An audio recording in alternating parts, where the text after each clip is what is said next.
اکثریت کا ذکر ہو رہا ہے وہاں پر جو ایمان نہیں لاتے، اکثریت شکر نہیں ادا کرتے، اکثریت علم نہیں رکھتے، اکثریت جاہل ہیں، اکثریت ناشکرے ہیں، اکثریت کافر ہیں.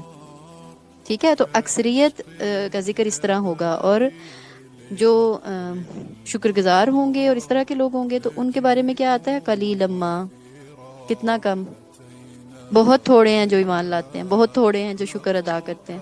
ٹھیک ہے، بہت تھوڑے ہیں جو اللہ کی بات کو ماننے اور سننے والے ہیں، بہت تھوڑے ہیں جو فرما بردار ہیں. تو اس طرح کا ذکر جو فرما برداروں کا اور اللہ کی ماننے والوں کا آئے گا نا، تو وہ ہمیشہ وہ تعداد میں کم رہے ہیں. تو لشکروں سے جو ہے نا مرعوب نہیں ہونا، یا اس چیز سے مرعوب نہیں ہونا بالکل بھی کہ یہاں پر تو جو ہے نا زیادہ لوگ ہیں اور یہ سارے ہی لوگ ایک طرح کا کام کریں تو اٹس مین کہ یہ درست ہے. ایسا نہیں ہے. تو پیروی کی بجائے، اکثریت کی پیروی کی بجائے ہم نے کیا کرنا ہے؟ حق کی پیروی کرنی ہے. ٹھیک ہے، اکثریت جو ہے وہ بھٹکانے والی ہے، جاہل ہے، نادانی کی باتیں کرنے والی ہے. تو ہمارے لیے کرائٹیریا جو ہم نے رکھنا ہے وہ ہم نے اکثریت کو نہیں رکھنا، وہ ہم نے یہ رکھنا ہے کہ حق کس طرف ہے.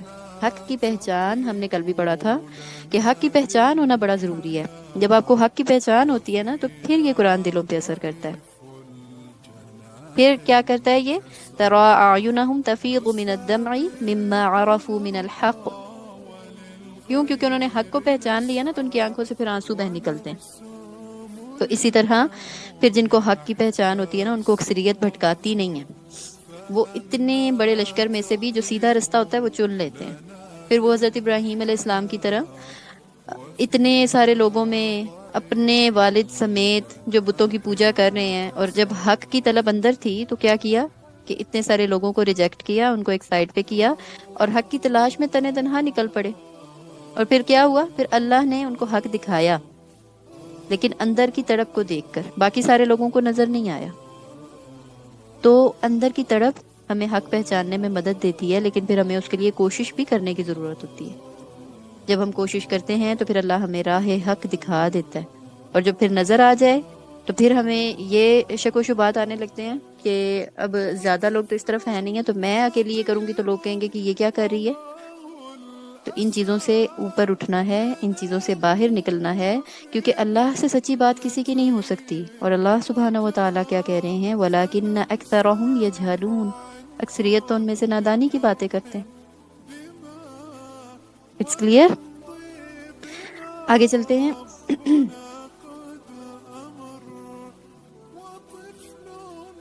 اسی طرح ہم نے شیطان سیرت انسانوں اور جنوں کو ہر نبی کا دشمن بنایا، جو دھوکہ دینے کی غرض سے کچھ خوش آئند باتیں ایک دوسرے کے کانوں میں پھونکتے رہتے ہیں.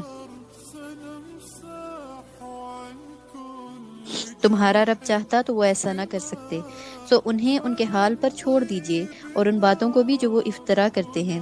اور وہ ایسے کام اس لیے بھی کرتے تھے کہ جو لوگ آخرت پر ایمان نہیں لاتے ان کے دل ادھر مائل ہوں، نیز وہ اسے پسند کر لیں اور وہ برائیاں کرتے چلے جائیں جو اب کر رہے ہیں. کیا میں اللہ کے سوا کسی اور منصف کو تلاش کروں، حالانکہ اس نے پوری تفصیل کے ساتھ تمہاری طرف کتاب حق نازل کر دی ہے. اور جن لوگوں کو ہم نے کتاب دی ہے وہ جانتے ہیں کہ یہ کتاب آپ کے رب کی طرف سے حق کے ساتھ نازل ہوئی ہے، لہٰذا آپ شک کرنے والوں میں شامل نہ ہوں. اب یہاں پہ دیکھیے کل جو ہم نے ڈسکس کیا تھا نا، اگین وہ چیز یہاں پہ ریپیٹ ہو رہی ہے کہ کچھ وہ جو لوگ ہیں نا اس طرح کے، ان کو کیا ہے؟ شیطان سیرت انسانوں اور جنوں، جن کو ہر نبی کا دشمن بنایا گیا ہے، وہ ان کے کانوں میں کچھ چیزیں، کچھ باتیں، کچھ آئین باتیں، ٹھیک ہے، ان کو خوش فہمی میں مبتلا رکھنے کے لیے وہ ان کے کانوں میں پھونکتے رہتے ہیں. تو کل ہم نے پڑھا تھا نا کہ وہ جو کاہن، نجومی اور اس طرح کے جو لوگ ہوتے ہیں اور جن کے پاس غیب کی خبروں کے لیے جایا جاتا ہے، تو وہ لوگ ان کے پاس کیا ہوتے ہیں؟ اسی طرح کے کچھ لوگ ہوتے ہیں جو ان کے کانوں میں پھونکتے ہیں، کچھ ادھر سے لیا کچھ ادھر سے لیا، ٹھیک ہے، آدھا سچ اور آدھا جھوٹ ہوتا ہے.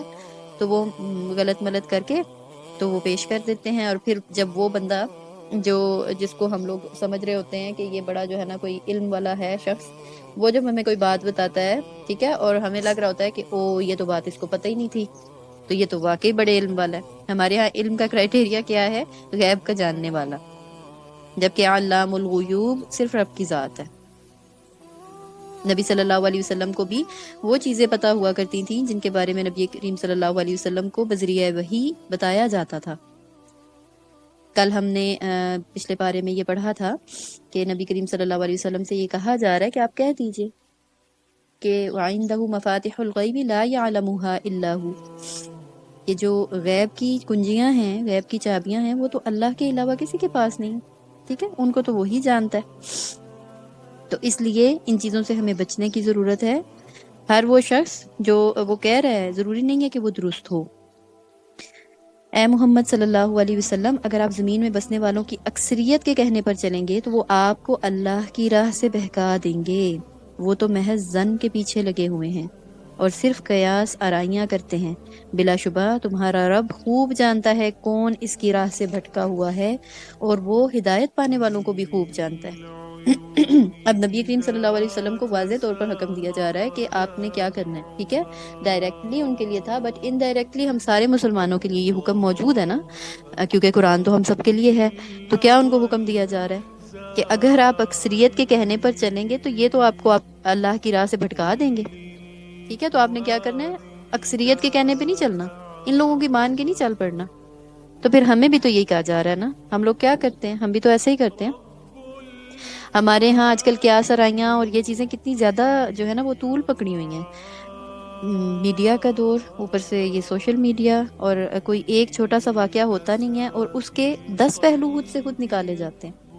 ایک کچھ بیان کر رہا ہے، دوسرا کچھ کیا سرائی کر رہا ہے، اور ہم لوگ انہی باتوں کو لے کر آگے پہنچا رہے ہوتے ہیں۔ صرف شیئرنگ شیئرنگ شیئرنگ ہو رہی ہوتی ہے۔ ڈزنٹ میٹر کہ وہ ہمارے عمل پر کوئی اثر انداز کر رہی ہے کوئی چیز یا نہیں کر رہی، ہمیں اس سے مطلب ہی کوئی نہیں ہوتا۔ ہم لوگ صرف اس کو شیئر کر رہے ہیں، کیوں؟ کیونکہ ہم سوشل میڈیا پہ بیٹھے ہوئے ہیں، تو فیس بک پہ جو کچھ آیا ہے وہ ہمیں آگے شیئر کرنا ہے، آگے فارورڈ کرنا ہے۔ ہم انسٹا پہ موجود ہیں، ہم واٹس ایپ، ہمارے پاس گروپس ہیں، تو ہم لوگوں نے کیا کرنا ہے کہ ہم نے صرف اس کو شیئر کرنا ہے۔ جیسے پتہ چلتا ہے کہ شیئرنگ میں کوئی نیکیاں ملتی ہیں ہمیں، اللہ یہ کہ کوئی وہ اچھی بات ہے، کوئی اوتھینٹک چیز ہے، کوئی آپ کو قرآن و حدیث سے کوئی چیز ملی ہوئی ہے، تو you can do it, share کیجئے اس کو جتنا آپ کر سکتے ہیں۔ بٹ اس طرح کی چیزیں جو صرف قیاس آرائیوں پر مبنی ہوں اور اکثریت کی باتیں ہوں جس میں، ان کو نہیں کرنا اس طرح کے ہم نے شیئر، ٹھیک ہے۔ عمل کا پوائنٹ کیا ہے؟ فرسٹ از اکثریت جو ہے نا، ٹھیک ہے، اس کو دیکھتے ہوئے ہم نے اپنا کوئی کرائٹیریا نہیں بنانا کہ ہاں یہ اکثریت یہ کر رہی ہے تو زمین کے یہ درست ہے اور مجھے یہ کرنا ہے، ایسا نہیں ہے۔ دوسرا عمل کا پوائنٹ ہمارے پاس یہ ہے کہ بغیر سوچے سمجھے شیئرنگ والا جو کام ہے نا اس سے نکلنا ہے۔ شکر ہے وہ ٹرینڈ تھوڑا سا کم ہوا ہے، بٹ ابھی بھی کچھ لوگوں میں ہے کہ اتنی دفعہ یہ میسج فارورڈ کر دیں تو آج آپ کی مراد پوری ہو جائے گی۔ اللہ اکبر۔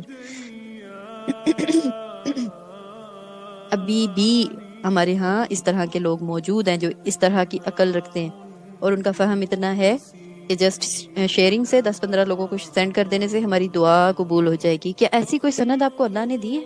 یا ایسی کوئی سند آپ کو نبی کریم کی طرف سے ملی؟